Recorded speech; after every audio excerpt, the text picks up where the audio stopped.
Tollywood heroine Samantha Ruth ప్రభు కొత్త వ్యాపారం ప్రారంభించే యోచనలో ఉన్నట్లు ప్రచారం జరుగుతోంది. సినిమాలు, వెబ్ సిరీస్లలో బిజీగా ఉన్నప్పటికీ కొత్త వ్యాపారంలోకి ఎంట్రీ ఇవ్వనున్నట్లు సమాచారం. ఇప్పటికే ఓ ప్రొడక్షన్ కంపెనీ ప్రారంభించిన సమంత తాజాగా పెర్ఫ్యూమ్ రంగంలోకి అడుగుపెట్టనుంది. లగ్జరీ పెర్ఫ్యూమ్ను మార్కెట్లోకి తీసుకొచ్చే ప్రయత్నాలు చేస్తున్నట్లు సమాచారం. పెర్ఫ్యూమ్ కంపెనీ పెట్టి తనే అంబాసిడర్గా ప్రచారం చేయాలని ప్రణాళికలు సిద్ధం చేస్తున్నారట. ఈ ప్రోడక్ట్ విషయంలో సమంత భారీ స్థాయిలో ఖర్చు పెడుతున్నారని తెలుస్తోంది.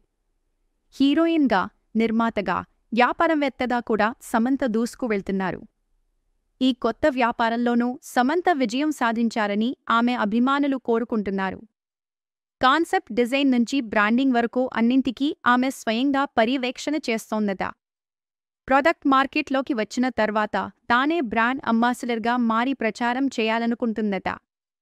సినిమాల్లో సంపాదించిన డబ్బును తెలివిగా పెట్టుబడిగా మార్చే తీరుతో సమంత ప్రశంసలు అందుకుంటోంది. Thanks for watching. Don't forget to subscribe to our channel to get first-hand news.